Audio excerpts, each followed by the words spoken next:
الله أكبر الله أكبر الله أكبر لا إله إلا الله الله أكبر الله أكبر ولله الحمد الله الحمد لله وكفى والسلام على عباد الذين اصطفى أما بعد أعوذ بالله من الشيطان الرجيم بسم الله الرحمن الرحيم قال الله تعالى في كتابه وما أرسلناك إلا رحمة للعالمين صدق الله العظيم اللهم صل على محمد وعلى آل محمد كما صليت على إبراهيم وعلى آل إبراهيم إنك حميد مجيد اللهم بارك على محمد وعلى آل محمد كما باركت على إبراهيم وعلى آل إبراهيم إنك حميد مجيد ربي اشرح لي صدري ويسر لي أمري واحلل عقدة من لساني يفقهوا قولي. زما ګرانو لیدونکو اوریدونکو السلام علیکم ورحمت الله وبرکاته. موږ په مخکنی درس 15 درس کې د رسول الله صلی الله علیه وسلم صفات بیان کړه او ویل چې رسول الله صلی الله علیه وسلم درې قسمه یا درې ډوله صفات لري. یو لازمي او اساسي صفات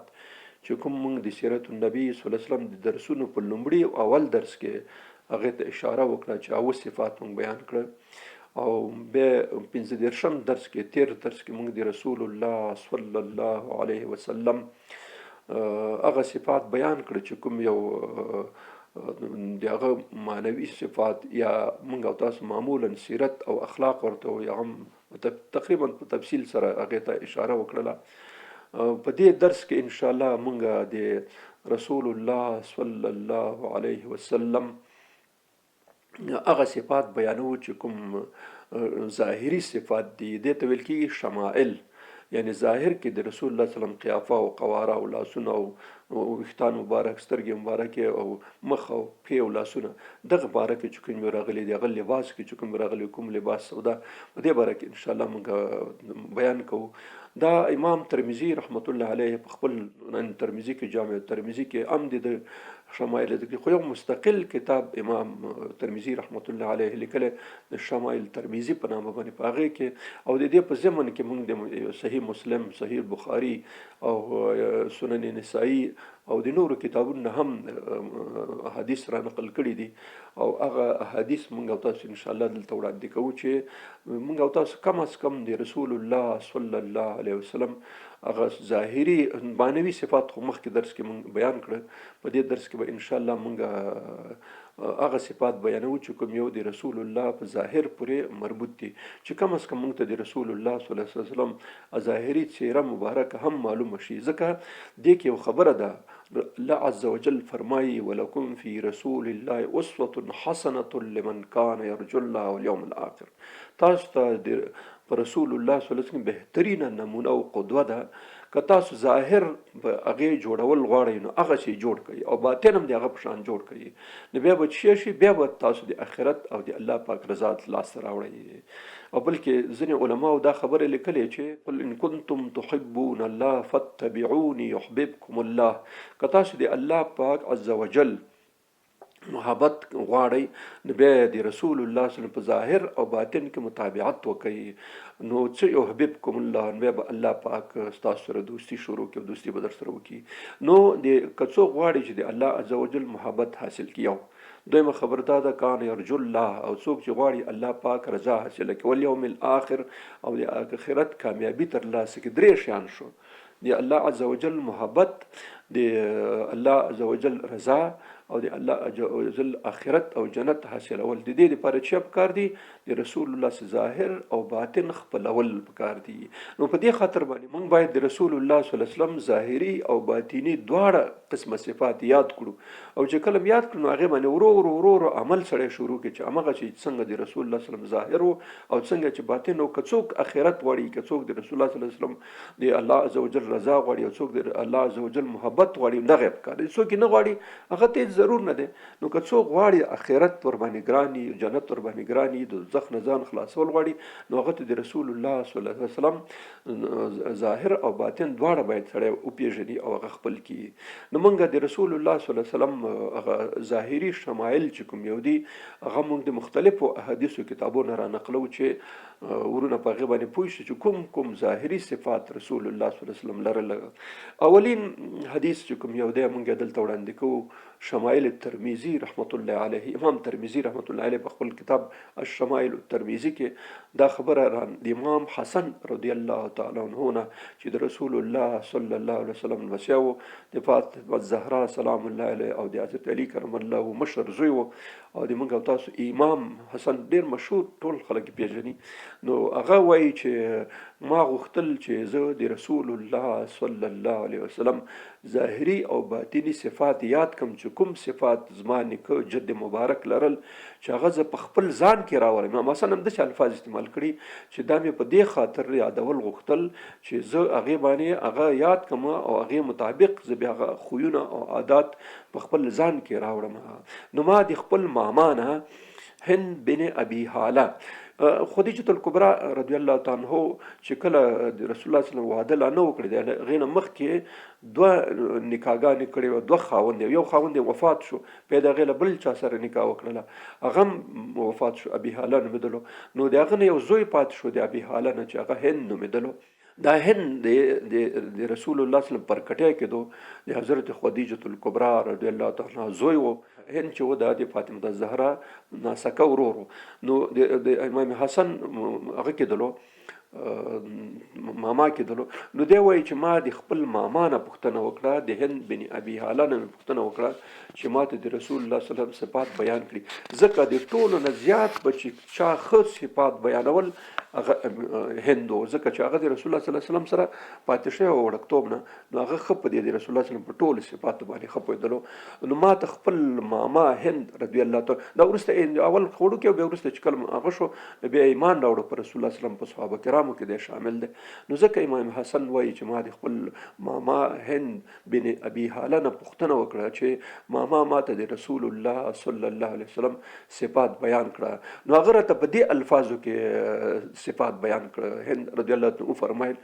چې رسول الله صلی خپل هم دروند او عزتمن او د نور په وړاندې هم دروند او عزتمند،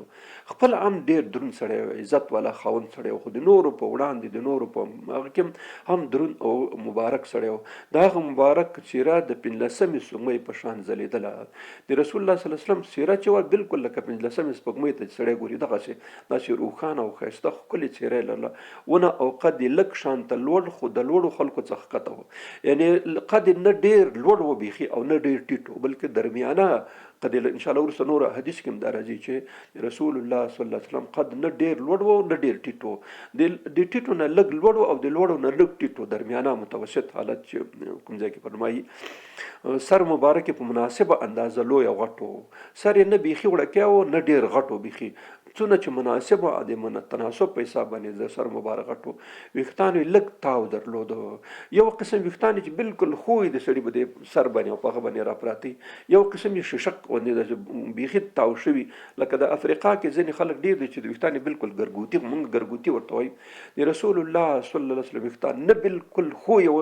او نه بالکل سخت ګرګوتي و، بلکې د دواړو په منځ کې د حالت کې د رسول الله صلی الله علیه وسلم ویښتان و. د سر په ویښتانو کې به یې لاره مبارکه پرېښودله. که خیال مې ځینې خلک داسې په منځ کې داسې لیکه تېره کې دغسې سره پورې، نو د رسول الله صلی الله علیه وسلم په سر مبارک او ویښتان تر دې ځایه را پرېښودل، تر دې ځایه پورې، نو دا په منځ کې به یې ویښتان کړي و دواړو طرفو، نو په منځ د ویښتانو د سر په منځ کې به یې ویښتانو کې لیکه جوړوله. ځینې وخت به یې ویښتان د غوږو نرمیو څخه لاندې و. رسول الله صلی الله علیه وسلم 3 قسمه ویښتان جوړ کړي، یو بالکل د نرمیو تر دغه پورې لاندې ټیټ او تر اوږو پورې، 3 جدا جدا حالت یې په دې شمایل کې به دا خبره راشي، یو ځای کې به تر 2 ځله لیکل شوي، یو ځای کې هغه وجه دا و چې رسول الله صلی الله علیه وسلم به بدلو کله به سر کلول. ځینې وخت به ویښتان د غوږونو نرمونې څخه لاندې و، نرمۍ نه به لاندې پرېښول، د نرمۍ اندازه به هم پرېښول او تر اوږو به هم پرېښول. رنګ یې روښانه او ځلیدونکی و، د مخ مبارک رنګ یې چې کوم یو بالکل روښانه او داسې ځلا یو قسم لرله. تندی او ټنډه یې پراخه وه، تندی مبارک ښه پراخه، بعضې خلکو تندی بالکل تنګي او په سر باندې ویښتان ډېر نږدې راشوي، خو د رسول الله صلی الله علیه وسلم ټنډه مبارک او تندی مبارک چې و دا پراخه، ابرو او وروځې یې کږې نرۍ او له یو بل څخه جدا وي. دا وروځې چې کوم یو دي د هغه وې نرۍ وې او جدا جدا وي، یعنې هر یوه جدا جدا معلومېدله. د دواړو وړو په منځ کې یو رګ و، د دې دغه ځای کې دغلته دی موږ او تاسو دا من دی ورو چې دې ځای کې یو قسم رنګ و چې کله به رسول الله صلی الله علیه وسلم کله په غوسه شو نو دا به داسې راوپړسېدلو د غوسې په حاله کې. پوزه یې لوړه او نرۍ او نور لرونکې وه، پوزه یې نرۍ، بعضې خلکو پوزې ډېرې غټې او بعضې بیخي چتې وي، بعضې هغه دا نرۍ پوزه ډېر په ښایست او په ښکلا کې ډېر رول لري. نو د رسول الله صلی الله علیه وسلم پوزه چې نرۍ او لوړه پوزه درلوده، په لومړي نظر د لوی پوزې لرونکی معلومېده. اول به سړي ورته وکتل صحیح فکر چې پوزه یې غټه ده، خو په هغه کې داسې نه وه، بلکې هغه به عادي حالت کې نورمال حالت کې وله، خو په غور کتلو سنګیزه د ښکلا له امله یې غټه ښکاري که نه مناسبه ده. نو اول کې به سړي ورته کتل پوزه یې غټه ښکارېده، خو وروسته به چې ښه ورته متوجه شو بالکل مناسبه اندازه پوزه مبارکه وه. ږیره یې ګڼه غټه وه، ږیره یې ښه ګڼه او غټه ږیره رسول الله صلی الله علیه وسلم. سترګو یې تکې تورې او باڼه یې لویې وه. سترګې د رسول الله صلی الله علیه وسلم تکې تورې بالکل، سپین پکې کم وه او باڼه یې لوی باڼه یې لرل داسې کرته. د ښکلا له امله اننګي وچ او هواره، دا غمبوري چې موږ ته دې ځای ته وایي غمبوري اننګي مبارک یې دا وچ وه او هوار وه، یعنې ډېر چې کله راوځي غمبوري ډېر هغه بیا بد ښکارېږي. نو د رسول الله صلی الله علیه وسلم بالکل هوار او وچ کلک، یعنې داسې اندازتن بسې هوار ټول سر نه ښکارېده. خوله مبارک مناسب اندازه پراخه وه، چې څومره اندازه ډېر بعضې خلکو خولې ډېرې پراخه وي چې خاندي بیخي او هغه شي، او د بعضو خلکو بیخي وړي. د رسول الله صلی الله علیه وسلم خوله مبارکه چې بالکل مناسب اندازه چې څونه پکار وه همغه وه، او غاښونه بالکل د یو بل نه جدا، هر غاښ یې د بل غاښ نه جدا جدا اندازه لرله، غاښونه یې ډېر جدا جدا او تکه سپین وه. له سپینې څخه له سینې څخه تر نامه پورې د ویښتان نرۍ لیکه. د رسول الله صلی الله علیه وسلم د دې ځای نه داسې نیولې تر نامه پورې یو لیکه ویښتان داسې و، نور بدن کې ویښتان نه لرل، صرف همداسې لیکه راغلې وه، پاس نه تر دې نامه پورې داسې را رسېدلې وه. غاړه یې نرۍ او د سپینو زرو په شان پاک و سپینه وه. غاړه دا غاړې ویښتان نه درلل، بلکې تکه سپینه لکه سپینو زرو په شان باندې داسې ښایسته و. غړي مناسب، یعنې لاسونه او پښې چې څونه غړي وو دا بالکل مناسب معتدل او غوښین و. لاسونه مبارک او پښې او دا ټول شیان چې مناسب اندازه وخله. ګېډه او سینه یې هواره خو پراخه او پلنه وه. ګېډه او سینه یې ښه پراخه او پلنه اندازه وه. د دواړو اوږو په منځ کې فاصله زیاته وه. دا د اوږو منځ چې کوم یو دی دا فاصله یې ښه موږ ته چارشانه وایو داسې وه. د بندونو هډوکي غټ او قوي وه. دا کوم بندونه چې وه دا هډوکي ښه کلک او قوي هغه یې لرل غټ. ټول بدن یې روښانه او ځلیدونکی او ټول بدن یې تک سپین ځلیدونکی، تک سپین نه لکه د هغه غوندې بلکې ښایسته ښکلی ښکارېدلو. په سینه او ګېډه نه لرۍ لیکې څخه پرته نور ویښتان نه وه، یعنې دغه لیکې نه غیر د رسول الله صلی الله علیه وسلم په نور بدن کې ویښتان نه وه، صرف په همدغه ځای کې ته نږدې وه. غاړې ته نږدې په اوږو او مټو یې لږ شانته ویښتان وه، یعنې غاړې ته نږدې دغه ځایونو کې لږ ډېر کم ویښتان دي. بعضو خلکو ډېر زیات دي، بعضو خلکو بالکل نه وي، ده بالکل لږ ویښتان داسې وشوه. لیچې اوږې او ورغوي پراخه وه. دا چې کوم دی لالې چې دا ښه پراخه او ورغوي پراخه وه. تلي او ورغوي غوښین وه. په وخت کې به یې قوي قدمونه کېښودل. دا د پښو تلي لاندې چې کوم دا ښه قوي وه او قدمونه به یې کېښودل. مخې ته به چې کله به رسول الله صلی الله علیه وسلم په مزل کې تلو نو تا به ویل چې که لاندې کې وځي داسې به لږ داسې مایل غوندې ښکارېدو، لاندې به لکه سړی چې لاندې کښته کېږي په یو غونډۍ باندې. خو دا لاندې د پښو هغه چې وه دا چې دا تالی یو بعضې داسې خلکو اوارې دي، بعض خلکو لږ داسې ننوتې غوندې. د رسول الله صلی الله علیه وسلم مبارک تلي چې کوم یو د پښو دا داسې لږ ننوتې غوندې وه، دا چې قدم به یې کېښودلو نو هغه ځای او دا ځای به ښکارېدو، منځ کې به خالیګاه ښکارېده. دې نه معلومېدل داسې د تګ په وخت کې به داسې معلومېدل لکه سړی چې قدمونه اخلي او تیز به تلو. معمولا د رسول الله صلی الله علیه وسلم منزل چې کوم یو دا به تیز او ډېر سس بیخي نه تلو، بلکې لږ به تیز دی، هغه بیخي عادي حالت نه لږ به په تیزه اندازه به دې تللو. داسې به تللو لکه چې سړی د پورته نه ښکر ته روان وي. سترګې او نظر به یې ښکر ته همیشه به یې رسول الله صلی الله علیه وسلم سترګې لاندې کړلې، او چې چاته به یې کتل نو په پنج د سترګو به یې ورته کتل، او چې چاته به یې توجه کوله نو بالکل به داسې ورته بیخي په پوره توجه کتل. ځینې خلک د قبر ناسې مخاړې سړی ورته خبرې کوي داسې مخې بل خوا اړولې، داسې کلم نه کول. چا به خبرې کولې او دته به هغه کړ نو بالکل به داسې مکمل ورته کتل. دا داسې مخکې سړی وړي دا هغه سړي ته ډېر بد هغه ورکوي او د قبر او د هغه اندازه معمولا رسول الله صلی الله علیه وسلم به د صحابه کرام نه شاته تلو، هغه بیا مخکې کړي، تاسو مخکې دی به شاته ورپسې روان. یعنې دا هغه نهایت تواضع ده او په سلام اچولو کې به د ټولو نه مخکې والی کولو. رسول الله صلی الله علیه وسلم به ډېر سلام اچولو کې د ټولو نه لومړی والی کړی او زر به سلام په خلکو باندې اچولی. دا امام ترمذي په خپل شمایل کتاب کې را نقل کړي دي د هند بن ابي حاله چې د امام حسن رضی الله تعالی عنه ماما کې د خدیجة الکبرا زوی او د فاطمه الزهرا سلام الله علیها ورورو او امام حسن د حدیث را نقل کړی دی. دویم حدیث چې کوم یو دی هغه شمایل ترمذي کې او صحیح البخاري دواړو کتابونو را نقل کړی دی. صحیح البخاري کتاب المناقب کې را نقل کړی، امام ترمذي په شمایلو کې د حدیث را نقل کړی دی. بیا یو سړي د رسول الله صلی الله علیه وسلم په حق د براء بن عازب نه پوښتنه وکړه. یو سړي د رسول الله صلی الله علیه وسلم په حق د براء بن عازب صحابي نه پوښتنه وکړه چې آیا رسول الله سیرت د توري په شان وه؟ مثلث صاحب د رسول الله صلی الله علیه وسلم شکل د توري په شان باندې و؟ هغه ورته وی چې لا بل مثل القمر، بلکې د سپوږمۍ په شان. براء بن عازب ورته وی نه د توري په شان. توري داسې رنګ خوندور نه وي، خو سپوږمۍ چې کوم یو ده د هغې رنګ خوندوري. نو ځکه د ورته چې نه د توري په شان باندې نه و، بلکې د سپوږمۍ په شان باندې رسول الله صلی الله علیه وسلم شکل او قوار وه. بل حدیث شمایل ترمذي او خپل سنن ترمذي او امام نسائی رحمت الله علیه د درې وړو کتابونو را نقل کړی دی. د امام نسائی امام ترمذي وی جابر بن سموره رضی الله عنه روایت کړی، هغه وایي چې ما یو شپه رسول الله صلی الله علیه وسلم سره چپنه رسول الله صلی الله علیه وسلم اغوښتې وه او بالکل سپوږمۍ بالکل به د سر ولاړه وه. زه چې کله د رسول الله صلی الله علیه وسلم سره مخامخ شوم نو ما به یو ځل سپوږمۍ ته وکتل، یو ځل مې رسول الله صلی الله علیه وسلم ته وکتل، یو ځل مې سپوږمۍ ته وکتل، یو ځل مې رسول الله صلی الله علیه وسلم ته وکتل چې وړې په دې دواړو کې کوم یو ښایسته دی. نو رسول الله صلی الله علیه وسلم د 15مې سپوږمۍ نه هم ډېر ښایسته و. دا د جابر بن سموره رضی الله تعالی عنه روایت دی چې امام نسائی امام ترمذي دواړو دا نقل کړی دی چې رسول الله صلی الله علیه وسلم قواره د 15 سپوږمۍ نه هم ښایسته او ښکلې وه. بل حدیث امام ترمذي او شمایل ترمذي کې هم په سنن ترمذي کې په دواړو کې دا حدیث را نقل کړی دی او د دې راوي چې د حضرت علي کرم الله وجهه د څوک چې د رسول الله صلی الله علیه وسلم سره ټول ژوند تیر کړی و، ټول شیان هغه ته معلوم و. نو حضرت علي کرم الله وجهه فرمایي چې رسول الله صلی الله علیه وسلم نه ډېر لوړ او نه ډېر لنډ و. دا د علي رضی الله عنه روایت دی چې رسول الله صلی الله علیه وسلم نه ډېر لوړ و نه ډېر ټیټو، بلکې درمیانه قد ورغوي او دواړه قدمونه یې غوښین و. دا ورغوي لاسونه او قدمونه چې د پښو دا دواړه غوښین و، یعنې سر مبارک هم غټ و، یعنې دومره ډېر غټ نه چې بیخي غټو کې راشي، بلکې درمیانه غوندې و. د بندونو هډوکي قوي او غټ و، کوم چې بندونه دي دا هډوکي قوي و. د سینې څخه تر نامو پورې د ویښتان نرۍ لیکه درلوده. مخکې حدیث کې تیر شو چې د دې ځنه تر لاندې پورې داسې یو لیکه ویښتان درلودل. رسول الله صلی الله علیه وسلم چې کله مزل کول نو داسې معلوم دی چې له لوړې څخه لاندې ښکته روان دی. رسول الله صلی الله علیه وسلم چې کله تلو داسې به ښکته نه پورته نه ښکته روان. مخکې حدیث کې هم دا حدیث تیر شو، د حضرت علي کرم الله په دې روایت کې هم دا خبر راغلی چې لکه سړی چې ښکته. علي وایي چې ما رسول الله څخه مخکې داسې څوک لیدلی او نه مې وروسته.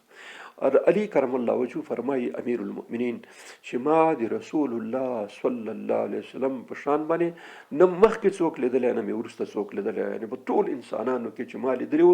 تر ټولو ښکلی او ښایسته او سالم وجود چې و هغه د رسول الله صلی الله علیه وسلم.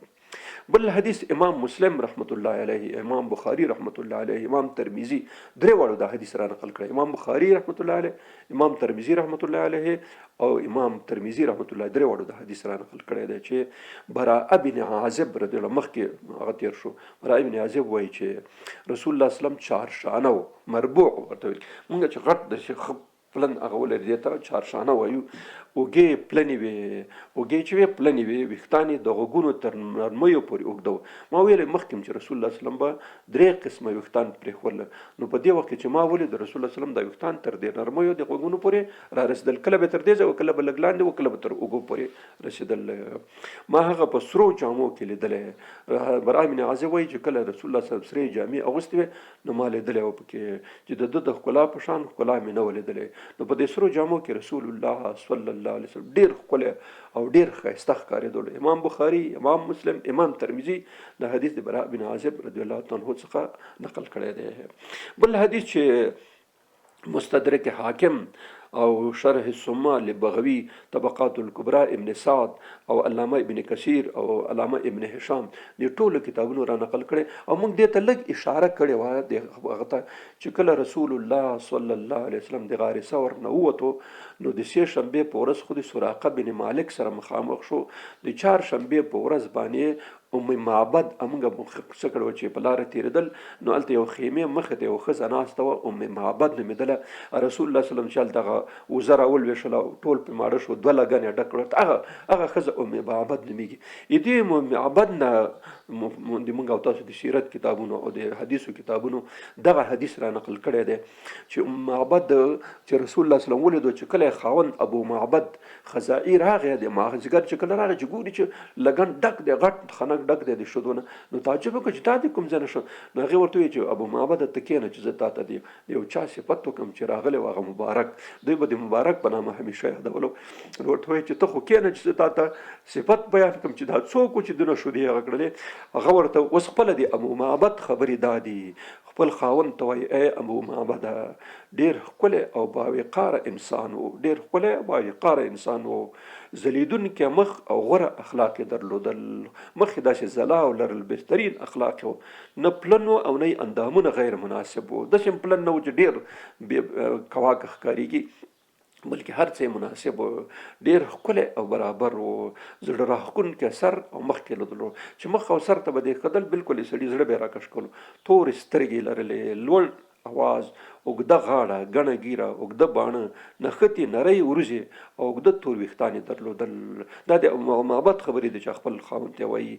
چې چپ به و نو ځانګړی وقار یې درلودو چې کله به چپ و خبرې به یې نه کولې نو یو قسم وقار او دروندوالی به یې لرلو او چې کله به یې خبرې کولې نو بلکل د خبرو نه به یې د عظمت او لوی بلکل نه ښکارېدله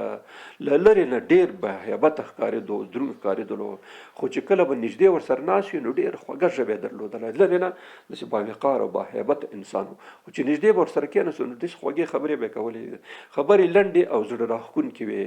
دا خبرې به لنډې لنډې جامع الکلم رسول الله صلی الله علیه وسلم ته وایي چې د هغه نه داسې څوک بل نه دی تېر شوی چې داسې جامع خبره دې وکړي نو د خبرې ډېرې لنډې او راښکونکې وې نه زیاتې خبرې کولې او نه اندازې نه کمې خبرې وې چې مناسبې خبرې به یې کول نه ډېرې خبرې کول نه بیخي داسې همیشه چوپ نه و خبرې به یې داسې وې لکه ملغلرو په شان یو خبره به جدا جدا رسول الله صلی الله علیه وسلم کوله دا د ادم د هغه عادت مبارکه دا و چې خبرې به بلکل واضح او څرګندې او جدا ځینې خلک مونږ او تاسو خلک ورته ژویلې خبرې کوي سړی ورباندې یو ځل چې پوښتنه ترې وکړي دا تا څه ویلې نو پته نه لګي رسول الله صلی الله علیه وسلم بلکل هره خبره څرګنده واضحه او ښه به یې کوله چې بلکل د سړي ذهن یې واخلي او پوه شي درمیانه ونې خاوند و یعنې ونه نه ډېره لوړه وه نه ډېره کمه وه د داسې یو څانګې په شان و چې د 2 څانګو ترمنځ باقي او د ټولو نه تازه وي دا داسې ښکارېدو لکه د 2 څانګو په منځ کې چې یو څانګه وي او د دواړو نه تازه او ښکلي به وي ملګرو یې ورسره ډېره مینه درلوده ډېر زیات خپلو ملګرو باندې ګران و چې ده به خبرې کولې نو ټولو به ورته غوږ نیولی او چوپ به و چې امر به یې وکړو نو د امر سره به ټولو خیز کړه بس منډه به یې کوله چې هغه کار ادا کړي او امر یې منل کېدو نه بدخویه و او نه بېځایه ویونکی و دا امام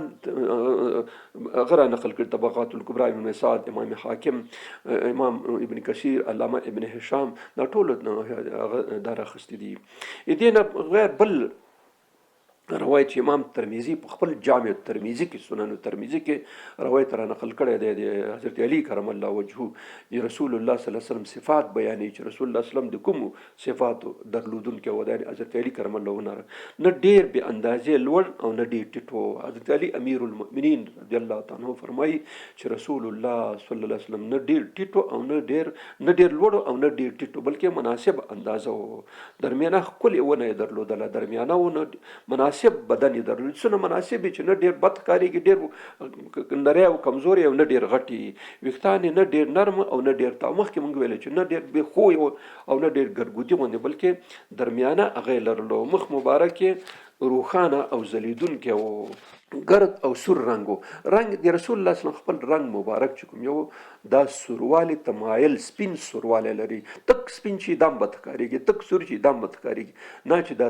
سور موږ او تاسو اکثره د سړي صفت چې کوم ډېر تک سور سپین قواره لرله، دا خوبي ده په دې کې سترګې غټې بادامي وې، یعنی سترګې د بادامو په شان باندې اوږده پمباڼۍ اوږده او ګڼ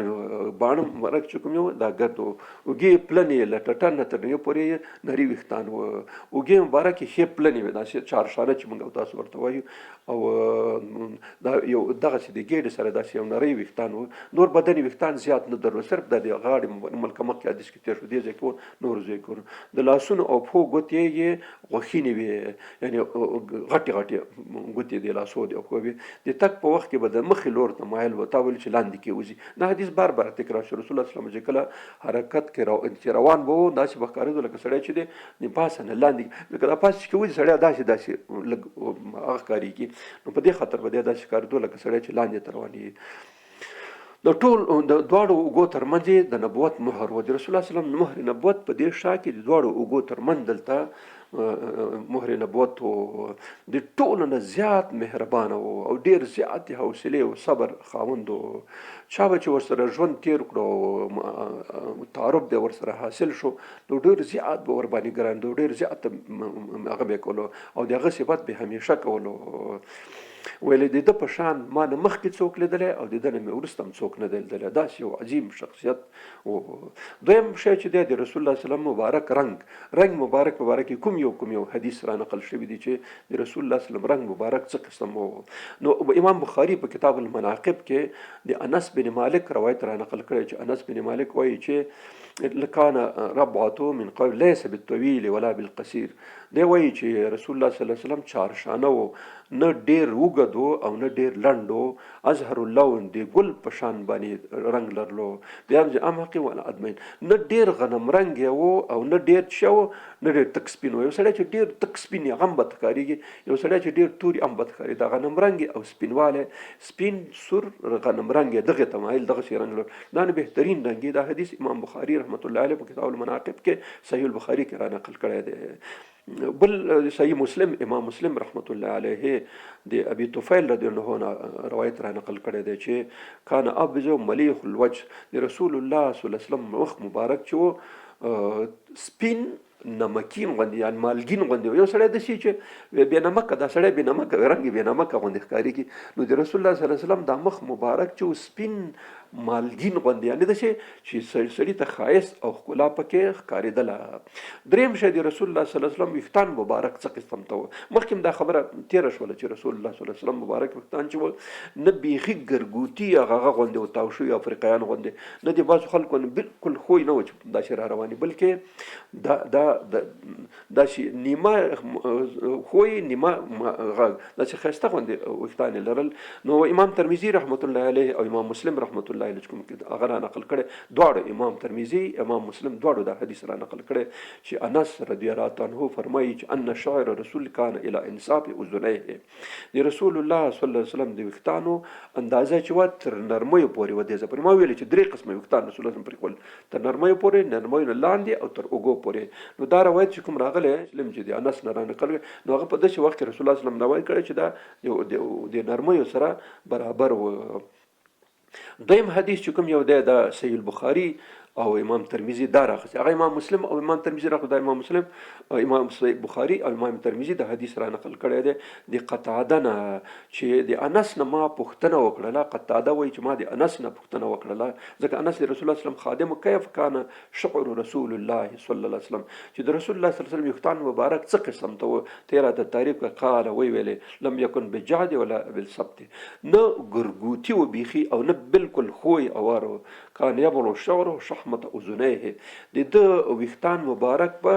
د غوږونو تر د نرمیو پورې رسېدل. مخکې حدیث کې بیان شو هغه خپل د امام هغه نه نقل شوی.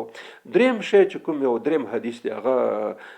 سیده عایشه نه حضرت امام ترمذی رحمت الله علیه هغه نه نقل کړی دی. سیده عایشه بیبي نه نقل کړی دی. هغه وایي چې ما د رسول الله صلی الله علیه وسلم سره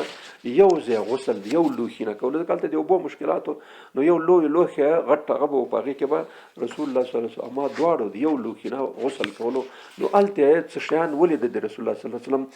چې د غوږونو نرمۍ چې ویښتان مبارک د غوږونو نرمۍ څخه ښکته وو. مخکې موږ خبره کړې وه چې رسول الله صلی الله علیه وسلم درې قسمه ویښتان پرېښودل. د انس بن مالک روایت دا و چې د غوږونو تر نرمۍ پورې رسېدل. د بی عایشې روایت چې امام ترمذي رحمت الله علیه نقل کړی دی. بی عایشه وایي چې د رسول الله صلی الله علیه وسلم ویښتان د غوږونو د نرمۍ نه لږ لاندې وو. نو دا هغه روایت دی چې په دې کې ښکته او له اوږو څخه پورته و. یعنې درې قسمه پرېښول، تر غوږو نرمیو لاندې او تر اوږو پورې. دلته چې کوم روایت راغلی دا د غوږو د نرمیو نه لاندې او د اوږو نه باره، یعنې دا منځ ساحه کې. او دریم روایت چې صحیح البخاري راخستی د عبدالله بن عباس نه او صحیح مسلم هم راخستی، امام ترمذي هم راخستی، یعنې درې کتابونه امام بخاري، امام مسلم، امام ترمذي رحمت الله علیه چې کوم حدیث را نقل کړی دی په هغې کې دا وایي چې حضرت عبدالله بن عباس د روایت راخستی چې رسول الله صلی الله علیه وسلم په لومړیو کې خپل مبارک ویښتان له مخې نه شاته ږمنځول. چې کله په مکه کې و رسول الله صلی الله علیه وسلم نو ویښتان به یې داسې ږمنځول داسې یا موږ تاسو خلک یې داسې بازي داسې اړوي. نو رسول الله صلی الله علیه وسلم اول په مکه کې دا کار کولو، خو چې کله دې وجه دا وه چې مشرکانو به په منځ کې لاره پرېښودله او اهل کتابو به داسې ږمنځول. نو رسول الله صلی الله علیه وسلم په مکه کې اکثره د اهل کتابو نه پیروي کوله چې په کوم ځای کې به حکم د تنوع نازل شوی نو هغې کې به د اهل کتابو نه پیروي. نو ځکه اهل کتابو داسې کول. نو رسول الله صلی الله علیه وسلم چې کله مدینې منورې ته لاړو، په مدینه منوره کې اهل کتاب زیات و هلته، نو ده بیا بیرته هغه بدل کړه داسې بیا ویښتانو کې بیا لیکه ښوده، لکه چې مخکې حدیث کې تېر شو د هند بن ابي هاله کې چې منځ کې بیا داسې لیکه رسول الله صلی الله علیه وسلم پرېښودله دواړو طرفو ته بیا اچول. نو دا حدیث چې درې وړو امامانو امام بخاري، امام مسلم، امام ترمذي را نقل کړی نو چې رسول الله صلی الله علیه وسلم په مکه کې به سر شاته اړولو او بیا چې مدینې ته کله لاړم بیا په منځ کې هغه ښودلو. وجه دا وه چې په مکه کې مشرکینو چې کوم کار کړو رسول الله د هغې خلاف کولو، او په مدینه کې چې اهل کتاب ډېر و هلته د اهل کتابو خلاف داسې کول. دا د رسول الله صلی الله علیه وسلم هغه دی او هغه فرمایي چې تاسو په ډېرو شیانو کې د یهودو او د نصواراو د تحریف شوي دین خلاف کار کوئ، ځکه هغوی دین تحریف کړی دی. د تحریف شوي دین مطابقت کول دا سوچه ناروا دی، دغسې دې طرف کوئ. څلورمه خبره د رسول الله صلی الله علیه وسلم د ږیرې مبارکې احادیث را نقل شوي دي. دا حدیث چې کوم د امام مسلم، امام نسائی، امام احمد حنبل، امام ترمذي څلور امامانو راخستی. امام مسلم، امام احمد حنبل، امام نسائی او امام ترمذي څلور وړو دا حدیث را نقل کړی. له جابر بن سموره رضی الله عنه څخه چا وپوښتل چې د رسول الله په سر کې سپین ویښتان و که نه و. رسول الله صلی الله علیه وسلم د وفات چې نږدې کېدو په دغه وخت کې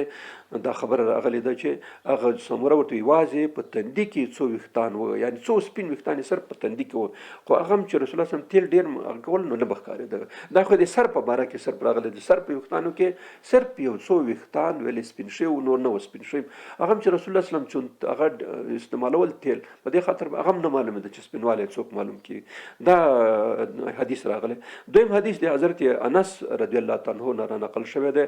دا امام ترمذي را نقل کړی او صحیح ابن حبان او امام احمد حنبل د درې وړو امامانو را بیان کړی.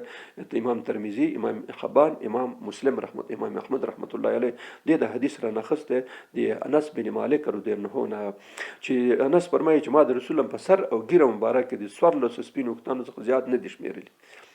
یعنی رسول الله صلی الله علیه وسلم خادم حضرت انس بن مالک وایي چې د رسول الله صلی الله علیه وسلم په سر او په ګیره دواړو کې ما چې کله ویښتان وشمارل 1400 زیات نه و، په سر او په ګیره دواړو کې چې کله وفات کړه. د وفات په وخت کې یو روایت ورسته کېدای شي راشي چې د رسول الله صلی الله علیه وسلم تقریبا د وفات په وخت کې په ګیره مبارکه د 10 ویښتانو نه کم، هماغه خبره صحیح ده، 10 نه چې کم شي نو همدا 1400 شاوخوا برابرېږي چې د رسول الله د وفات په وخت کې اله دغسې 1415 د 10 نه کم ویښتان پکې سپین پاتې شو، نو بالکل ځوان ښکارېدلو. نو دا د دوی هغه دی. بل حدیث چې امام بخاري راخستی دی، امام ترمذي راخستی دی او یو کتاب دی تاریخ کبیر په نام امام بخاري لیکلی، امام ترمذي، امام ابن ماجه تقریبا 15 امامانو دا حدیث را نقل کړی دی چې عبدالله بن عمر فرمایي چې د رسول الله صلی الله علیه وسلم سپین ویښتان نږدې 10 و. مخکې دا خبره وکړه چې یو هغه دا و چې څو ویښتان یې په سر کې سپین وو. انس بن مالک وایي چې د سر او د ګیرې ویښتان ټول چې ما وشمارل د 1400 په اندازه کې برابر دا اوس چې صحیح البخاري، صحیح مسلم او امام بخاري خپل کتاب کې ابن ماجه او ابن ترمذي او دا ټول را نقل کړي. نو دا عبد الله بن عمر وایي چې د رسول الله صلی الله علیه وسلم ویښتان چې و سپین ویښتان د سر او د ګیرې ټول چې و نو 16 ته یې رسېدل. خیال مې دا 16 نیولې تر 1400 په دې منځ کې دا په روایتو کې لږ هغه چې یو سړی ډېر دقیق هغه وشماري نو هغه به 16 شوي چې ډېرې دقیق کتلي ورته، او چې لږ یې ورته کتلي لرې نه به داسې معلومېده لکه 14-15. نو د رسول الله صلی الله علیه وسلم تر وفات پورې د 16 نه زیات سپین ویښتان نه و. اخره خبره پکې دا شوه چې د 16 نه زیات نه و. نو دغسې 14-15 دغسې آخري وخت کې دومره ویښتان د رسول الله صلی الله علیه وسلم په ګیره او سر مبارک کې سپینو او نور ټول بالکل تور ویښتان و. پنځمه خبره د رسول الله صلی الله علیه وسلم مهر نبوت چې موږ او تاسو دا د رسول الله صلی الله علیه وسلم ډېر غټه نښاني چې کومه د اهل کتابو په کتابونو کې او مخکینی کتابونو کې راغلی وه هغه د رسول الله صلی الله علیه وسلم مهر نبوت و چې دی به مهر نبوت لري. نو امام ترمذي رحمت الله د جابر بن سموره نه روایت را نقل کړی دی چې رسول الله صلی الله علیه وسلم د دواړو اوږو په منځ کې به دغه ساحه کې په دې منځ کې مهر نبوت لرلو، او دا به دونه و لکه د کوترې هګۍ که تاسو کوترې هګۍ چا نه لیدلې داسې دومره اندازه کوترې هګۍ داسې ټکي ټکي ورباندې په دې کې. نو د رسول الله صلی الله علیه وسلم مهر نبوت د ګوتې د یو بند په اندازه د کوترې د هګۍ قدر ته. امام ترمذي رحمت الله علیه دا د جابر بن سموره رنده روایت را نقل کړی دی. بل امام ترمذي بل حدیث را نقل کړی دی د ابي نظره نه ورته ویل د هغه په شا کې د غوښې ور پورته ټوټه وه. هلته په لیدلو کې ډېر مهمه وه، چا به ډېر نږدې ورته کتلي، چا به د لرې نه لیدلي. نو چا چې لرې نه لیدلي وه نو وویل چې د رسول الله صلی الله علیه وسلم د اوږو په منځ کې د غوښې یوه ټوټه دلته موجوده وه، دغه مهر نبوت و. او هلته ویل چې دی بل چې روایت شوی جابر بن سمون هغه ویل چې دی د کوترې د هګۍ په شان باندې وه. بل روایت امام ترمذي رحمت الله علیه راخستی دی د عبدالله بن سرجس نه، هغه نه چا پوښتنه وکړه چې دا څه قسم هغه لرلو. نو هغه فرمایي چې زه جابر بن سرجس وایي چې زه د رسول الله صلی الله علیه وسلم د صحابه کرامو په منځ کې ومه. نو ویلې ما داسې لږ لږ کوشش کولو چې دا د رسول الله صلی الله علیه وسلم دا شاته نبوت مهر زه وګورم. نو هغه راباندې پوه شو، نو دا هغه یې لرې کړه. نو خپل صادر مبارک چې اغوستی و پټو یا صادر نو هغه یې داسې لاندې ښکته کې فرأیت موضع خاتم النبي صلی الله علیه وسلم. نو ویل یې داسې چې کله دا صادر لرې کړه نو ما دلته ولیدل چې هلته داسې یو ټوټه د غوښې ښکارېږي او ویښتان ورباندې شته، ځکه ویښتان طبیعي خبره ده چې ویښتان ورباندې موجود و. نو دی وایي چې ما ولیدله چې د دواړو اوږو په منځ کې دا د غوښې یوه ټوټه وه او په هغې باندې ویښتان و. او بل حدیث دا امام ترمذي رحمت الله علیه نقل کړی دی د زید بن عمر انصاري رضی الله عنه چې وی ما نه پوښتنه وشوه چې ما یو ځل رسول الله صلی الله علیه وسلم د ډډې مبارکې داسې ګرولې داسې لکه سړی چې چاپي کوي داسې مې ګرولې چې د لاس مې ناڅاپي د رسول الله صلی الله علیه وسلم په دې هغه باندې ولګېدلو، په دې مهر مبارک باندې نبوت باندې ولګېدلو. نو ما ولیدل چې داسې د ویښتانو یو مجموعه یو ټولګه وه. نو طبیعي خبره ده د غوښې ټوټه چې ښکارېدله د کوترې د دانې په شته باندې د دې باندې په سر ویښتان وه. نو ده چې لاس ما په ولګېدو نو د ویښتانو یو هغه راته ښکاره شوه. دا د رسول الله صلی الله علیه وسلم د مهر نبوت په باره کې مختلف احادیث را نقل شوي وو چې مهر نبوت د رسول الله صلی الله علیه وسلم د دواړو اوږو تر منځ او د کوترې د هګۍ په شان باندې او ویښتان په سر پراته وو. شپږم خبره دی رسول الله صلی الله علیه وسلم دی د خولې یو خولۍ دی، یو خولۍ عرق چې موږ ورته د عرق خولۍ رسول الله صلی الله علیه وسلم خولۍ مبارکه چې وي دا بالکل ټولو انسانانو برخلاف د نور انسانانو خولۍ معمولا مالګه پکې ډېرې هغه پکې ډېرې او بس بوی هغه کوي بد بوی کوي. سړی 2-3 ورځې 4 ورځې غسل ونه کړي د هغه د بدن نه به تروش بوی ځي. نو خو د رسول الله صلی الله علیه وسلم شان مبارک چې دا ډېر اوچت و. په صحیح البخاري کې دا حدیث را نقل شوی ګوره ده امام بخاري په کتاب المناقب کې د رسول الله صلی الله علیه وسلم د انس رضی الله عنه نه د رسول الله صلی الله علیه وسلم د هغه مبارک هغه کې راکل کړی چې حضرت انس فرمایي چې ما ورېښم مسه کړي دي. ورېښم به مې چې کله مسه کړي ورېښم خو ډېر بالکل داسې نرم پرمي خو ورېښم مې هم کتلي وو او د رسول الله صلی الله علیه وسلم لاس مبارک مې هم کتلی وو چې لاس یې د ورېښمو نه هم ډېر نرم و ډېر پوست موږ ورته پوست وایو نرم پوست و. بل خبره دا ده چې د رسول الله صلی الله علیه وسلم دا بوی مبارک چې کوم یو دا ډیر خوشبویه زیات و او د ده چې وی د ده هغه مبارک چې دا خولې به کله په بدن باندې راغلی نو دا د ټولو خوشبویو نه چې څونه خوشبویانې هلته موجودې د ټولو خوشبویو نه هم دا ډېرې خوشبویه وې. نو درې خبرې یې وکړلې. یو خبره دا شوه چې د رسول الله صلی الله علیه وسلم مجموعي بوی ډېر ښکلی ډېر ښایسته و او دا خولې مبارکې چې په بدن باندې به راغلې دا د ټولو خوشبویانو نه زیاتې د هغه وې خوشبویه وې. او بل د رسول الله صلی الله علیه وسلم مبارک لاسونه چې دومره پاسته وه چې هغه د هغه اندازه هم ورته نه لګېدل لکه کوم شی چې هغه یې د ورېښمو په شانې بلکې د ورېښمو نه هم دا نه. بل امام بخاري رحمت الله علیه حکم نه دا روایت راخست. امام بخاري د حکم نه روایت راخستی دی چې د رسول الله صلی الله علیه وسلم په باره کې دی وایي چې د رسول الله صلی الله علیه وسلم دواړه لاسونه مې ونیول. دا به حکم وایي چې ما ابي جحیفه وایي اصلا د هغه نه چې روایت کړی دی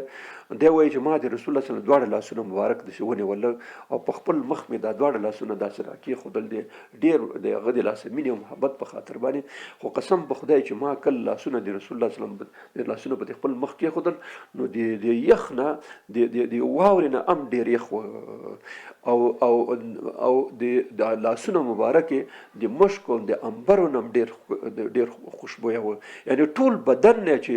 که خولې به وي که به نه وي دا ټول بدن یې داسې خوشبويي مبارکه خوشبويي لرله او ډېر د عطر او د مشکو عنبرو نه مشک تر ټولو ښه عطر چې دی مشک دی نو د هغې نه هم د رسول الله صلی الله علیه وسلم رنګ دا خوشبويي ډېره زیاته وه. نو دا د بخاري حدیثو. بل حدیث صحیح مسلم رحمت الله علیه راخستی دی انس بن مالک نه چې یو ځل رسول الله صلی الله علیه وسلم زمونږ کور ته راغی داسې غرمې نه مخکې شاوخوا کې چې کله راغی نو هلته سر کېښودلو او ویده شو. قیلوله ورته ویل کېږي دا سنت طریقه ده. نو رسول الله صلی الله علیه وسلم ویده شو. نو طبیعي خبره ده چې په جزیرة العرب کې مدینه منوره مکه کې ګرمي ډېره زیاتې سړی خولې کېږي په ژمي کې سړی خولې کېږي وړي کې خلاصه کوي چې په ګرمي. نو چې کله رسول الله صلی الله علیه وسلم ویده شو او خولې پې مبارکې په مخ باندې راغله نو زما مور ام سلیم دستي یو بوتل راواخیست او د رسول الله صلی الله علیه وسلم مبارک مخ نه دا خولې په قراره په دې بوتل کې اچولې. په دې وخت کې د رسول الله صلی الله علیه وسلم سترګې ورغړېدلې. نو د مسلم نه پوښتنه مسلم څه کوي ورته ویلې چې یا رسول الله دا ستا خولې مبارکې چې کوم یو دي دا مونږ په دې بوتلو کې اکو بیا د نورو خوشبویۍ سره یو ځای کړو چې دا نوره خوشبویي په ډېره خوشبویي ځکه ستا خولې مبارکې د ټولو نه زیاتې خوشبویه دي. نو مونږ د نورو خوشبویو د معطر کولو او خوشبویه کولو دپاره دا ستا خولې مبارکې پکې اچوم. تاسو فکر وکړئ چې نور خوشبویانو د نور ښوالي دپاره د رسول الله صلی الله علیه وسلم خوشبویي مخکې مونږ یو روایت په د رسول الله صلی الله علیه وسلم په زندګۍ کې په مکه کې چې و هلته مونږ بیان کړی و چې رسول الله صلی الله علیه وسلم په کومه لار تیر شولو لا بړو نو هغې لاره باندې به چې صحابه کرام تېرېدل نو بالکل به یې دا محسوسه کړه چې په دې لار باندې رسول الله صلی الله علیه وسلم تیر شوی دی ځکه هلته به هغه لاره ټوله خوشبویه وه ورسره. دا حدیث مخکې مونږ په هغې وخت کې بیان کړی و چې رسول الله صلی الله علیه وسلم چې په کومه لاړو تیر شو نو چې شاته به څوک راغی دا به بالکل هغه کوله چې په دې لاره باندې رسول الله صلی الله علیه وسلم تیر شوی ځکه هغه ټوله لاره به ورسره محتره شوله. بل حدیث امام مسلم رحمت الله په کتاب الفضائل کې راخستی دی چې وایي هغه جابر بن سموره مخکې دنه حدیث څو دانې نقل شو دی وایي چې زه ماشوم وم رسول الله صلی الله علیه وسلم د ما په مخ مبارک په دې غمبورو باندې لاس داسې کېښودلو د ماشوم باندې معمولا خلک دي نو مبارک لاسونه یې دومره یخ وه لکه د واورې په شان او دومره خوشبویداره وه چې ته فکر کوې چې اوس یې د عطار د کڅوړې نه اوس ورسره ایستلي عطار چې هغه عطرونه خرڅوي د هغوی لاسونه همیشه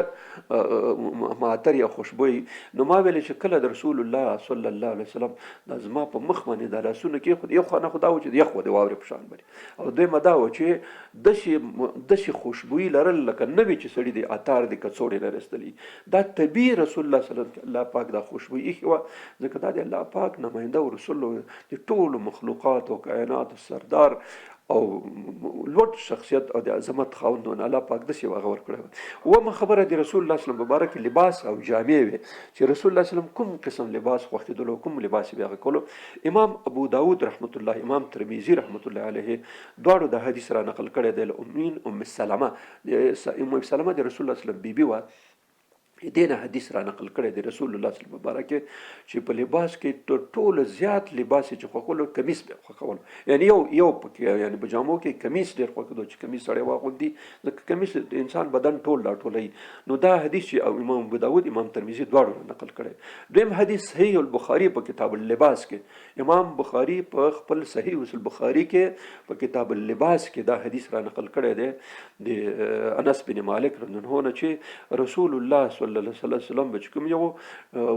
یمني صادر دا یمني صادر هغه وخت ډیر مشهور شین رنگ به لرلو د سی لیکي د اشبال پکې نو رسول الله صلی الله علیه وسلم په جامو کې کمیس ډیر خوښولو او په صادرونو په کې یمني صادر چې لیکدار صادر به وده ډیر خوښولو او دریم حدیث امام ترمذی راخسته دی او امام ابو داود دواړو را نقل کړي امام ابو داود امام ترمذی دا راخسته دی چې رسول الله صلی الله علیه وسلم دوه صادرون اغوستي کله چې دا به د څه وخت چې هغه وخت به یخو نو ویل چې رسول الله صلی الله علیه وسلم دوه صادرون ابو رمسا رضی الله عنه روایت کړی چې رسول الله صلی الله علیه وسلم اول دلو چې دوه شنه صادرونه اغوستي رسول الله صلی الله علیه وسلم نو د لباس په جامو کې کمیس ډیر خوښ کېدلو او په نور اضافي کوم لباس بغه کې صادر مبارک د رسول الله صلی الله علیه وسلم ډیر خوښ کېدو او خصوصا یمني صادر دا نور به نه خوښول صحیح مسلم امام مسلم رحمت الله علیه دا نقل کړی دی صحیح مسلم کې سیده بی عائشه روایت دی کې امام ابو داود هم دا حدیث په خپل کې را نقل کړی امام مسلم امام ابو داود امام ترمذی دا حدیث را نقل کړی د بی عائشه رضی الله عنها څخه و یو ځل رسول الله صلی الله علیه وسلم د خپل کور نه په داسې حالت کې وته چې د تورو وړیو سوپ صادر اغوسته او موږ تاسو پټو ورته وایي معمولا چې رسول الله صلی الله علیه وسلم د وړیو تور صادر اغوسته تور وړیو نه جوړ شو نو دا پټو موږ تاسو د ته صادر نه وایي بلکې پټو ورته وایي موږ غدا ده چې پټو اغوسته او چې د تور وړیو نه جوړ شو وړین پټو چې دا ډېر ښایسته او کله خوري ډېر نرم او ګرم می پټول کې وایي چې رسول الله صلی الله علیه وسلم داسې پټو دا حدیث امام مسلم امام ابو داود امام ترمذی درې واړو را نقل کړی دی او بل حدیث دا امام ترمذی او امام نسائی او امام مسلم او امام ابو داود څلور امامان امام مسلم امام ابو داود امام ترمذی امام نسائی د څلور محدثینو را نقل کړی دی مغیره بن شعبه رضی الله تعالی عنہ دا غالبا دا حدیث د تبوک د غزا په باره کې دی چې تبوک په غزا کې رسول الله صلی الله علیه وسلم کله تللو نو سحر او داسه جګ شو چې او داس کوي نو په دې وخت مغیره بن شعبه رضی الله عنه سره او د او داسه د وبو لوټه ور سره د ور سره نکړه نو دې وخت رسول الله صلی الله علیه وسلم او داس کولو د خپل مټي چې راکړي نو دا جوبای دا مونږ ته چپن وای دا چپن چې اوسه د چپن د لستونی ډیر تنگ و یعنی دا معنا شو چې رسول الله صلی الله رومي چپن اغوسته و رومي د روم نه چې کوم روم کې جوړېدل لکه اوس موږ اروپا وای اروپایي چپن چې هغه د لستونی ډیر تنگ و دی اغوسته و نو ما ور سره د څه وکړه چې نه کېدله نو بیا د لستونی پرې خو د شي راوښتو لاس او بیا لاسو منځل بیا او داس وکړه نو دا د مغیره بن شعبه روایت دی او اتمه خبره دی رسول الله صلی الله علیه وسلم په دا خاتم دغه دا ټاپه چې موږ تاسو ورته ټاپه چې لګي موږ تاسو غوته ورته وي دیته دا غوته یو خو هغه مهر نبوت ته دیته مهر ویل کیږي دا چې کوم یو په غوته کوله به نو په دې باره کې مختلف حدیث راغلي دا حدیث صحیح البخاری په کتاب العلم کې را نقل کړی دی امام بخاری رحمت الله علیه دی انس بن مالک نه په صحیح البخاری کتاب العلم کې دا حدیث را نقل کړی دی چې رسول الله صلی الله علیه وسلم موږ دا خبره مخکې تفصیلی کړې و چې وم هجری کال باندې رسول الله صلی الله علیه وسلم چې د حدیبیه صلح وشوه او د قریش نه مطمئن شو نو به ټول صحابه کرام راوغوښته ورته ویل چې زه خو د ټول عالم د پاره رحمت للعالمین یم او کافه للناس بشیر او نذیر د ټول انسانان د پاره زیره ورکون کې او ویرون کې را لګل شم د خلکو مونږ دلته په خپل منځونه کې داسې دونه راځار کړو چې هغه شی د مونږ د یاد وته نو تاسو ټول دنیا ته د ما پیغام ورسوي نو رسول الله صلی الله علیه وسلم ته ویل شو چې یا رسول الله د خلکو چې مهر او ټاپه نه په خط باندې هغه خط نه لولي د سره منیم نه لولیم نه نو که تاسو مهر مبارک جوړ کړئ بیا رسول الله صلی الله علیه وسلم مهر مبارک جوړ کړئ چې په هغه کې د شی ولیکل محمد رسول الله پاس الله بیا رسول بیا محمد صلی الله علیه وسلم د محمد رسول الله په ولیکل او بیا چې کوم خط مبارک به لیکل هغه به لیکل موږ مخکې په دې باره کې تفصیلی خبر وکړو چې رسول الله صلی الله علیه وسلم کوم څومره مکتوبات شریف لګلي هغه لاندې باندې د ټاپه پاو مهر مبارک به دلته پې ولګولو نو بیا به خلکو ته لېږلو ځکه چې خلکو بې مهره خط تقریبا نه لوستلو نه اعتبار پې کولو نو صحیح البخاري دا حدیث راخسته. دویم امام ترمذي رحمت الله امام ابو داود رحمت الله دواړو دا حدیث را نقل کړی دی چې حضرت انس بن مالک چون خادم و ټول شیان نه خبر و نو هغه خپل انس بن مالک وایي چې رسول الله صلی الله علیه وسلم چې کوم کان خاتم النبي صلی الله من ورق دی رسول الله صلی الله علیه وسلم هغه دا ګوته مبارکه خاتم مبارک چې دا د سپینو زرو نه ځکه سرو زرو په غسل نارینه ته ناجایز دي سره زر او سپین زر جایز دي نو رسول الله صلی الله علیه وسلم د سپینو زرونه دا ګوته خپله جوړه کړله وکانه فصه حبشیا او په دې کې خیال هغه کې کله کله غمی کېږي نو غمی حبشي و نو رسول الله صلی الله علیه وسلم د سپینو زرو ګوته به کوله او غمی چې کوم یو هغه حبشي و په هغې باندې باقاعده لیکل شی و دا انس بن مالک ابو داود او غیره نقل کړی. امام ترمذي امام نسائی رحمت الله علیه دواړو امامانو د حضرت علی بن ابي طالب رضی الله عنه امیر المؤمنین سیدنا علی بن ابي طالب رضی الله عنه نه دا حدیث را نقل کړی دی چې رسول الله صلی الله علیه وسلم چې ګوته په ګوته کوله موږ او تاسو عام خلک کې تاسو فکر ورته ګورئ خلک په چپ لاس یې کاچه ګوته کې دغه ګوته کې دواړو ګوته کې یو کې دا ګوته کوي په ښي خو رسول الله صلی الله علیه وسلم به ګوته مبارکه په ښي لاس ما ښي لاس باندې ډېر خلک نه دي لیدلي خو چپ لاس کې ټول خلک اچوي په ښي لاس کې نه اچي نو رسول الله صلی الله علیه وسلم په ښي لاس په دې ګوته یا په دې ګوته باندې به دا خاتم مبارک نه مهر چې کوم یو مهر دا بیا په دې ګوته باندې اچول دا د علي رضی الله عنه روایت امام ترمذي امام نسائی دواړو دا نقل کړی دی چې رسول الله صلی الله علیه وسلم خپل ګوته په ښي لاس باندې په ګوته کوله په چپ لاس یې نه ګوته کوله. بل د رسول الله صلی الله علیه وسلم نه هم د رسول الله صلی الله علیه وسلم لونګۍ کوم قسم لونګۍ به په سر وله موږ پګړی ورته وایي پګړی څوک ورته لونګۍ وایي نو د امامه عربي کې چې ورته ویل کېږي نو رسول الله صلی الله علیه وسلم کوم قسم امامه په اصطلاح سره معمولا په سره وله. امام مسلم رحمت الله په کتاب الحج کې سنن ابو داود په کتاب اللباس کې ترمذی امام ترمذی دا حدیث را نقل کړی او په سنن نسائی څلور امامانو امام مسلم امام ابو داود امام ترمذی امام نسائی دا را نقل کړی دی چې رسول الله صلی الله علیه وسلم چې کله مکې ته داخل شو په فتح مکه کې نو توره لونګۍ امامة السودا توره لونګۍ په سر کړې وه. رسول الله صلی الله علیه وسلم چې کله مکه فتح کېدله د مکې د فتح په ورځ باندې رسول الله صلی الله علیه وسلم توره لونګۍ په سر کړې وه. دا د څلور امامانو د حدیث را نقل کړی. امام مسلم امام ترمذي بل حدیث د جعفر بن عمر بن حریث نه را نقل کړی دی. امام مسلم امام ترمذي رحمت الله حدیث را نقل کړی دی چې کله رسول الله صلی الله علیه وسلم به خطبه ویله خطبه د خطبې په وخت کې جمعې خطبه معمولا یا د اختر خطبه نو علیه امامة السودا نو توره لونګۍ به په سر وله یعنی د خطبو په وخت کې توره لونګۍ او د فتح مکې په وخت کې توره لونګۍ د رسول الله صلی الله علیه وسلم نه ثابت ده. دریم حدیث چې کوم یو دی هغه امام مسلم رحمت الله په کتاب الحج کې او سنن ابو داود په کتاب اللباس کې او سنن نسائی په کتاب اللباس کې دم دا درې واړه محدثون صحیح مسلم امام ابو داود امام نسائی معتبر کتابونه هم دادي د درې واړو دا حدیث را نقل کړی دی چې نو ما زه چې کله د تصور وکم رسول الله صلی الله علیه وسلم ګورم چې په منبر باندې ناست او توره لونګۍ په سر کړې او شملې د سکر تر غوړولې نو هغه لیدلی او ځکه به دا تصور کړ چې رسول الله صلی الله علیه وسلم به کله خطبه فرمایله نو دا لونګۍ توره لونګۍ به په سر کړې وه او دا شملې به دواړه دوه شملې به د پرې کړې په داسې اوږو مبارک باندې به شاته پرېږدي. ځینې خلک تاسو لیدلي لونګۍ چې تړلي نو دوه شملې پرېښي دا دواړه شملې شاته اچولي نو دا د رسول الله صلی الله علیه وسلم د امامو هغه د سپینه لونګۍ د رسول الله صلی الله علیه وسلم ثابت ده چې سپینه لونګۍ هم په سر وله او ځینې وخت یې نشته هم ثابته ده خو دلته ډېر احادیث چې کوم یو دي هغه د تورې لونګۍ په باره کې ډېر راغلي نو رسول الله صلی الله علیه وسلم معمولا زیات وخت به توره لونګۍ په سر وله شنه هم په سر کړې او سپینه هم په سر کړې خو لږ مګر تورې ډېر په سر کړې. لسمه خبره د رسول الله صلی الله علیه وسلم د ظاهري هغه په باره کې د نکریزو استعمال دی چې رسول الله صلی الله علیه وسلم نکریزې استعمالولې که نه استعمالولې. په صحیح البخاري کې دا حدیث راغلی امام بخاري په کتاب اللباس کې د نکریزو په باب کې د حدیث را نقل کړی دی چې ابو هریره نه چې وایي چې رسول الله صلی الله علیه وسلم فرمایي یهود او نصارا رنګول نه کوي. یهود او نصارا چې د ګیره او سر نه رنګوي نو تاسو د هغوی مخالفت وکړئ رنګ یې کوي دا د ګیرې رنګول د رسول الله صلی الله علیه وسلم حکم دی چې یهودو نصارا دا کار نه کوي، تاسې وکړئ رنګ یعنی نکریزې پې کېدی، البته سرې نکریزې دا زیړې نکریزې تورې نکریزې به پې نه ږدئ، ځکه ترمذي کې بل حدیث راغلی چې رسول الله صلی الله علیه وسلم ویلي چې تورې نکریزې به نه استعمالوئ. نو ځکه دا صحیح بخاري د حدیث کتاب اللباس کې راخستی چې رسول الله صلی الله علیه وسلم وفرمایل چې یهودو نصارا ګیره او سر نه هغه کوي رنګوي، تاسو رنګ کوي د هغه مخالفت وکړئ. بل صحیح البخاري کې بل کتاب اللباس کې صحیح البخاري امام بخاري په صحیح البخاري کې په کتاب اللباس کې رسول الله صلی الله علیه وسلم نه حدیث نقل کړي عثمان بن عبد الله بن موهب نه چې زه ویلې رسول ام سلمہ کور ته ننوتم، کور ته ورغلم، د رسول الله صلی الله علیه وسلم بیبي ته ام سلمہ رضی الله عنها ورغلم، نو هغه د رسول الله صلی الله علیه وسلم یو وختما تر ښکارا کې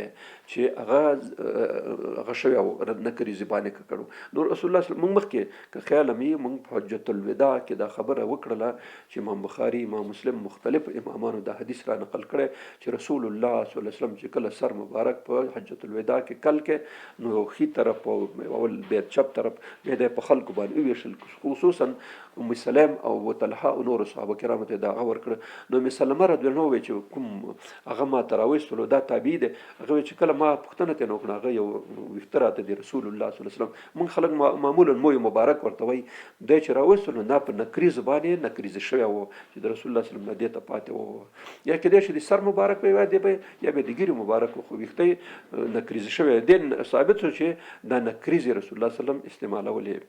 بل حدیث امام ترمذی رحمت الله علیه انس بن مالک نه راخسته دی چې هغه وایي چې رأیت شعر رسول الله صلی الله علیه وسلم مخضوبا، ما د رسول الله صلی الله علیه وسلم وختان مبارک ولیدل چې په نکریزو شوی و، یا نکریز رسول الله صلی الله علیه وسلم باقاعده استعمالول د شنو چې نه استعمالول، ځکه دا ته ثابت شو. بل ولسمه خبره د رسول الله صلی الله علیه وسلم په ظاهري صفاتو کې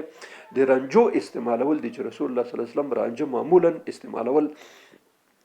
شمایل ترمذی امام ترمذی او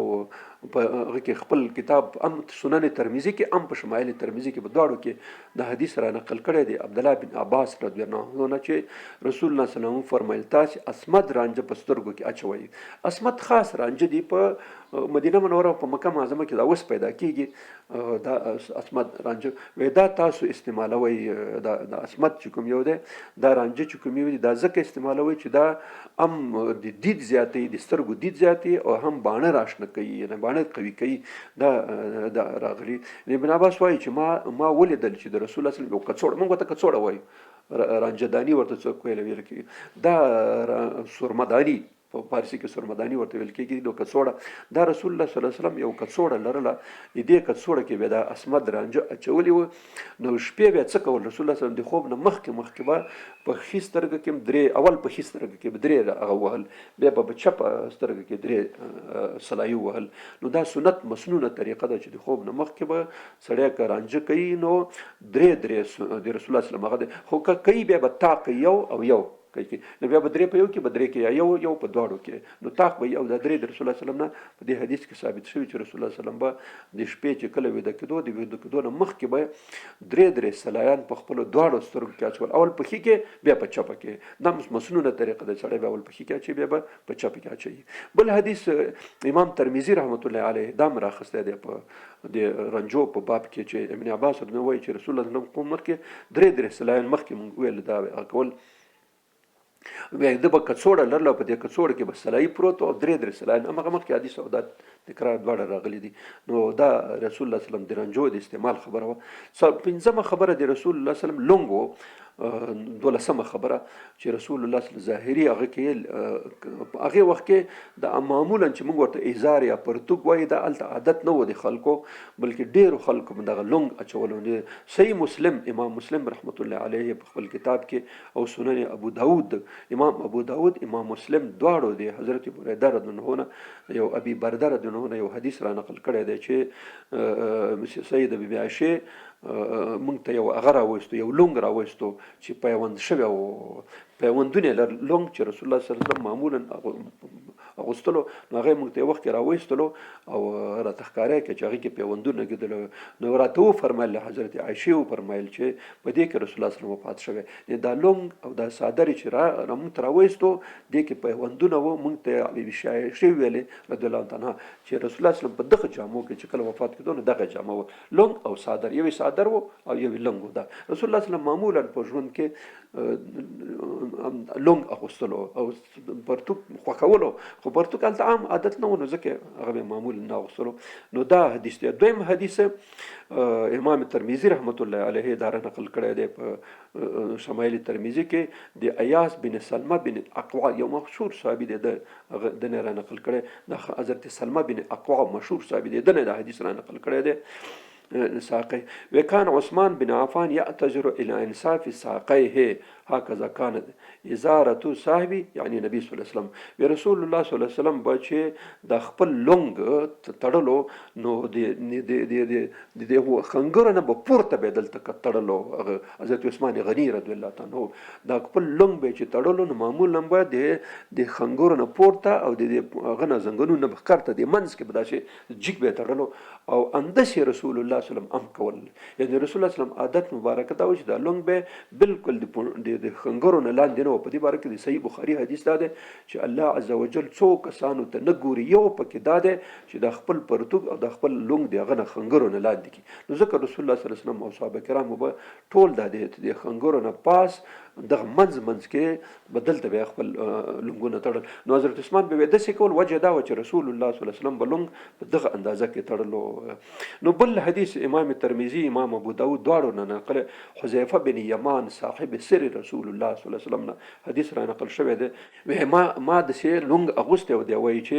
د ما د شاغه ونی ولو د پونډې د سه ونی ولا رسول الله صلی الله علیه وسلم د سه زور کړه ویل چې دغه ځای پورې باید سره ان خنګرو نه بر د نیمایي اندازه کې دلته ما د پونډې ونی ولا چې زور کړه او ویل چې ای حذیفه تر دغه ځای پورې باید سره لونګ او پرتوګ هغه کې دی نه باید لاندې نه یعنی خنګرو ته باید ونسیږي نو په دې باندې چې ورته دې نه لاندې دی هغه حق نه دی چې سړی دې نه امام ابو داود امام ترمذي حذیفه بن یمان صاحب سر رسول الله صلی الله علیه وسلم د حدیث را نقل کړي چې ما ته رسول الله صلی الله علیه وسلم ما پونډې ونیوله او راته ویل چې حذیفه تر دغه ځای پورې باید غي لونګ او پرتوګي دې نه باید لاندې نه نو دا دوه امامانو دا حدیث را نقل کړي نو دا و دی رسول الله صلی الله علیه وسلم ظاهری صفات یا شمائل النبوی صلی الله علیه وسلم مونږ مخکې درس کې رسول الله صلی الله علیه وسلم معنوي صفات اخلاق او سیرت بیان کې او په دې درس کې مونږ ظاهری شکل او قواره او دا ټول شان تفصیل د حدیثو پرانا کې دا بیان کړ چې مونږ ټول ته معلوم شي ځکه مونږ او تاسو په ظاهر او باطن کې کدي رسول الله صلی الله علیه وسلم ظاهر او باطن مراد کو نو درې خبرې مونږ ته الله پاک راکیو بخپل محبت قل ان کنتم تحبون الله فتبعوني يحببكم الله کدی الله محبت غواړي نظم مطابقت په ظاهر او باطن کې وکي نو يحببكم الله به تاسو محبوب کی او بل کې راځي کان يرجو الله چې څوک دی الله رضا غواړي نو هغه د رسول الله صلی الله علیه وسلم ظاهر او باطن مراتي واليوم الاخر او کامیابی د اخرت غواړي جنت غواړي نو هغه ظاهر او باطن کې د رسول الله صلی الله علیه وسلم صفات خپلې نو ځکه موږ دا خبره لږ په تفصیل په دوه درسونو کې وړاندې کړه د رسول الله صلی الله علیه وسلم بلکې درې درسونو کې اول درس د موږ د سیرت النبی د رسول الله صلی الله علیه وسلم لازمی صفات او د دې نه مخکې درس کوم تیر شو هغه کې موږ د رسول الله صلی الله علیه وسلم معنوي صفات او په دې وسنی درس کې موږ د رسول الله صلی الله علیه وسلم ظاهری صفات بیان کړ چې الله پاک دې موږ ته دا توفیق راکړي چې په خپل ژوند کې موږ خپل ګیره خپل لباس خپل ارث ظاهر او باطن کې د رسول الله صلی الله علیه وسلم مطابق برابر کو ځکه چې الله عز وجل د امر کړي ولکم فی رسول الله اسوه حسنه تاسو لپاره بهترین نمونه چې کوم یو ده هغه د رسول الله صلی الله علیه وسلم زندگی ده ظاهر او باطن ده نو تاسو د خپل کوي چې په دنیا او آخرت کې کامیاب اوسئ الله پاک دې موږ ته ډېر ډېر توفیق راکړي الله پاک دې کومک را سره وکړي چې هغه ظاهر او باطن خپل کو واخر دعوانا ان الحمد لله رب العالمين.